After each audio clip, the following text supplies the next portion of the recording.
Bismillahirrahmanirrahim. Allahümme salli ala Muhammedin və ali Muhammed. Keçən videomuzda həsədin mənasını izah elədik. Dedik, hansı halda haram olur, hansı halda haram olmur. İndi də inşallah qibtənin mənasını izah edərik. Çünki həsəd və qibtə elə bir şeydir ki, adətən bunu cəmaat qarışdırır, bunları bir yerdə zikr edirlər, amma bunlar bir-birinin əksidir, fərq edir. Həsədi izah elədik nədir? Bəs qibtə nədir?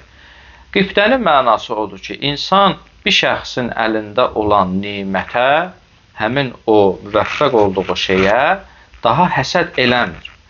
Ondan istəyir. İstəyir ki, həmin ona çatan nimətdən bunda da olsun. Bu da o nimətə çatsın. Bu da o həmin nimətə müvəffəq olsun. Amma qəsdi bu olmur ki, onun əlindən çıxsın, ancaq bunda olsun.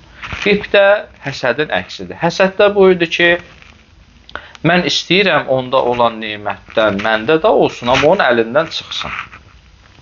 Amma qibtəni buyururlar ki, bunun əksidir.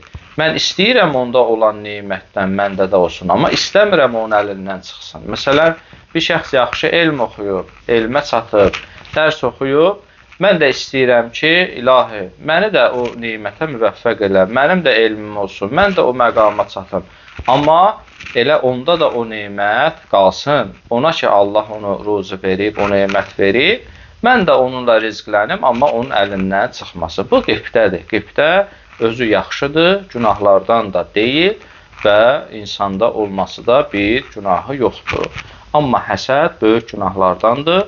Gərək insan bundan uzaq olsun. Vəssalamu aleykum və rəhmətullahi və bərəkatuhu.